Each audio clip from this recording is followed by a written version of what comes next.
리브가는 아브라함의 종에게 아주 극진한 친절을 베풀고 또 담대한 믿음으로 아브라함의 종을 따라감으로써 큰 축복을 받습니다. 메시아의 가문에 들어가고 또 거부의 가문에 들어가는 축복을 받은 겁니다. 이렇게 해서 리브가는 구원의 소명을 이루는 귀한 성도의 삶을 살게 된 겁니다. 우리도 믿음의 성도가 되어야 됩니다. 친절한 사랑의 성도가 되고 담대한 믿음으로 하나님 말씀, 하나님의 약속, 하나님의 뜻에 순종하는 성도가 되어야 됩니다. 그래서 하나님의 축복을 받고 하나님의 구원의 소명을 잘 이루는 귀한 성도로 살아가야 됩니다. 리브가는 이렇게 친절한 사랑의 믿음, 또 담대하게 순종하는 믿음, 또 기도하는 믿음으로 큰 축복을 받고 소명을 잘 이루었으나 또 동시에 리브가는 큰 잘못을 저지르게 됩니다. 이삭은 식탐의 잘못된 모습 때문에 아들을 편애하게 되죠. 특별히 하나님의 약속을 받지 못한 에서를 편애하게 됩니다. 에서에게 장자의 축복을 주려고 했던 겁니다. 이것은 하나님의 뜻을 잘 모르는 모습입니다. 이렇게 보면 이삭은 식탐 때문에 영적 분별력이 흐려졌던 것 같습니다. 이렇게 욕심은 우리의 분별력을 흐리게 만듭니다. 욕심은 우리를 눈멀게 만듭니다. 그래서 내가 욕심을 부리고 있는 그것만 바라보고 그 외의 건 잘 바라보지 못하고 당연한 진리까지도 다 잊어버린 채 큰 실수를 저지르게 됩니다. 옛날 미국에서 이런 일이 있었다고 합니다. 미시시피 강을 운행하는 선박이 강을 건너오다가 파손돼서 배가 가라앉게 됐습니다. 강이니까 사람들이 뛰어내리고 대부분 사람들이 다 구원을 받았습니다. 근데 한 사람이 아주 뒤늦게 배에서 탈출해서 불에 뛰어들었습니다. 그러나 그 사람은 물 위로 떠오르지 못하고 그냥 가라앉아서 결국 죽고 말았습니다. 나중에 인양해 보니까 그 사람은 몸에다가 금덩어리를 많이 매달고 있었습니다. 남의 금은 아니고 이 사람이 광산에서 일하다가 거기서 얻은 금을 가지고 돌아온 길이었는데 배가 파손되면 이제 물로 뛰어들어서 수영해서 살아나와야 되잖아요. 근데 몸에 금덩어리를 붙이고 있으면은 물에 뜰 수 없다는 그 아주 너무나 단순한 진리를 잊어버린 채 그냥 금에 대한 욕심 때문에 그런 욕심을 부리다가 목숨을 잃게 됐던 겁니다. 욕심은 이렇게 우리의 눈을 멀게 만들고 영적 분별력을 무디게 만듭니다. 이삭은 이런 면에서 식탐 때문에 영적 분별력이 무디어진 아주 슬픈 모습을 우리들에게 보여줍니다. 리브가도 비슷하게 야곱을 편애했습니다. 리브가가 야곱을 편애한 이유는 성경에 명시되어 있지 않으나 우리가 그 모습을 살펴볼 때 두 가지를 짐작할 수 있습니다. 하나는 야곱이 주로 집에 있었기 때문에 리브가가 야곱과 더 친밀해지고 야곱을 편애하는 것처럼 보입니다. 창세기 25장 27절과 28절 말씀입니다. 그 아이들이 장성함에 에서는 익숙한 사냥꾼이었으므로 들 사람이 되고 야곱은 조용한 사람이었으므로 장막에 거주하니 이삭은 에서가 사냥한 고기를 좋아하므로 그를 사랑하고 리브가는 야곱을 사랑하였더라. 이삭은 에서가 사냥한 고기를 좋아해서 에서를 편애했다고 되어 있고 리브가는 정확한 이유는 없으나 그 상황을 볼 때 야곱이 집에 있으면서 리브가와 더 친밀하게 지내고 혹은 좀 도움도 주고 이래서 야곱을 편애한 모습이 한 가지 있었던 것으로 보입니다. 사람은 누구나 다 나와 가까이 지내면 친밀해지고 그를 편애하기 쉬워지는 겁니다.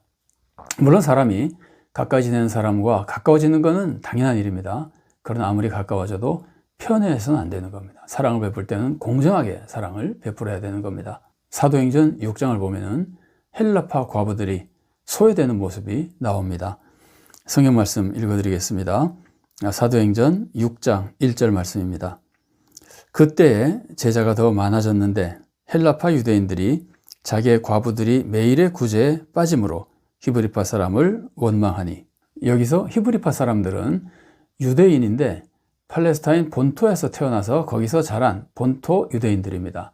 그럼 헬라파 사람들은 어떤 사람들이냐면은 헬라 사람들이 아니라 이 사람들도 유대인입니다. 그런데 타 지방, 헬라 지방에서 본토가 아니고 헬라 지방에서 태어나서 거기서 살다가 지금 팔레스타인 지방에 들어와서 살고 있는 사람들입니다. 그러니까 헬라파 사람들은 언어나 문화에서 히브리파 유대인들과 조금 다른 모습을 가지고 있어서 약간 거리감이나 혹은 소통이 잘 안 되는 모습이 있었을 것으로 보입니다. 그럼 사도들은 어떤 사람들이었을까요? 사도들은 다 히브리파 사람들이었습니다. 그러니까 사도들은 쉽게 자연스럽게 히브리파 사람들과는 소통이 잘 되고 헬라파 사람들과는 소통이 덜 잘 됐을 거거든요. 그러니까 사도들이 구제금을 나눠줄 때 헬라파 사람들은 소통이 잘 안 되고 아무래도 조금 거리감이 있고 정보가 좀 부족하고, 반면에 히브리파 사람들은 잘 알고 친밀하고 정보도 잘 알고, 그러니까 아무래도 구제해서 헬라파 사람들을 미워해서가 아니라 그냥 부족한 인간의 모습 때문에 헬라파 사람들을 소외시키고 히브리파 사람들을 편애하는 모습처럼 나타났던 겁니다. 그래서 초대교회에 심각한 분쟁이 생겼던 겁니다. 이것은 사도들의 실수라고 볼 수 있습니다만 어쨌든 가까이 지내는 사람들에게 본의 아니게 편애했던 모습이라고 볼 수 있습니다. 그런데 이렇게 본의 아니게도 편애할 수 있지만 가까워지면 본심 자체가 더 사랑하고 그것이 편애로 나타날 위험이 있는 겁니다. 이렇게 볼 때 야곱은 리브가와 더 친밀해서 리브가의 편애를 받았을 수도 있고, 또 한 가지 좀 비슷하긴 하지만 야곱은 집에 있으니까 리브가를 여러 가지로 도와줬을 거 아니에요. 리브가 입장에서는 도움을 많이 준 아들이거든요. 그러니까 또한 자연스럽게 야곱을 편애할 위험이 생기는 겁니다. 사람은 나에게 도움이 되는 사람을 좋아하기 쉽고 그래서 편애하기 쉬워집니다. 그러나 우리는 나와 가까운 사람 혹은 나에게 도움이 되는 사람 때문에 편애하지 않도록 각별히 조심해야 됩니다. 우리의 교회 생활 보십시오. 우리가 교회에서 생활할 때도 성도들 간에 학연이 가까운 사람이 있고 지연이 가까운 사람이 있고 혈연이 가까운 사람이 있습니다. 또 한 부서에서 계속 같이 사역하는 사람이 있고 또 서로 사역하는데 내가 원하는 일을 잘 도와주는 사람도 있습니다. 그래서 우리는 나와 가까운 사람이나 내 사역에 도움이 되는 사람을 편애하기 쉬운 겁니다. 그러나 이렇게 편애하면 결국은 교회에 큰 해를 끼치게 되는 겁니다. 또 리브가는 야곱이 하나님의 큰 축복을 약속받은 사람이기 때문에 야곱을 더 편애했을 수도 있습니다. 야곱은 태어나면서부터 장자의 축복을 받은 사람입니다. 창세기 25장 23절 말씀입니다. 여호와께서 그에게 이르시되 두 국민이 내 태중에 있구나. 두 국민이 내 북중에서부터 나누이리라. 이 족속이 저 족속보다 강하겠고 큰 자가 어린 자를 섬기리라 하셨더라. 이렇게 보면 야곱이 장자의 축복을 받은 사람입니다. 리브가는 이것을 하나님의 말씀을 통해서 알았습니다. 그러면 리브가는 이렇게 생각할 수 있습니다. 하나님이 장자의 축복을 야곱에게 주셨다면 내가 야곱이 장자의 축복을 받는 것을 도와줘야 될 것이라고 생각할 수 있습니다. 리브가는 그런 생각으로 야곱을 편애하고 야곱을 여러 가지로 도와줬을 수 있습니다. 그리고 또 한 가지 좀 비슷하긴 하지만 리브가는 자기의 유익을 위해서도 야곱을 편애하고 도와줬을 수 있습니다. 하나는 하나님의 뜻을 이루기 위해서 야곱을 편애하고 도와줬을 수도 있지만 다른 한편으로는 자기의 유익을 위해서 야곱을 편애하고 도와줬을 수도 있다는 말입니다. 왜냐하면 야곱이 장자가 되면 야곱이 가문의 모든 것들을 이끌어갈 거 아니에요. 그러면 야곱에게 잘 보이는 것이 부모에게도 더 편리하고 축복이 되는 일 아니겠습니까? 이런 면에서 리브가는 이기적인 모습을 가지고도 야곱을 편애할 수 있는 겁니다. 물론 우리가 리브가가 이런 마음을 가지고 있었는지 확실히 알 수 없습니다. 다만 인간에게는 이런 모습이 너무 흔하기 때문에 우리가 이런 위험성을 생각해보고 우리는 이런 위험성을 피하도록 조심해야 된다는 겁니다. 리브가는 이런 편애 때문에 야곱이 장자의 축복을 받도록 도왔습니다. 그런데 이제 심각한 문제는 거짓말로 도왔다는 겁니다. 리브가가 거짓말하지 않고 야곱이 장자의 축복을 받는 것을 도왔다면, 단순히 편애하는 마음 때문에 도왔다면 편애는 잘못이지만 거짓말하는 큰 죄까지는 짓지 않았을 수도 있을 겁니다.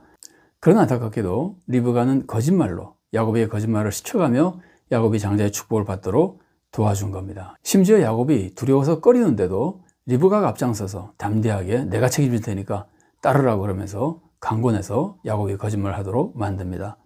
창세기 27장 11절부터 13절까지의 말씀입니다. 야곱이 그 어머니 리브가에게 이르되 내 형 에서는 털이 많은 사람이요 나는 매끈매끈한 사람인즉 아버지께서 나를 만지실진데 내가 아버지의 눈에 속이는 자로 보일지라 복은 고사하고 저주를 받을까 하나이다.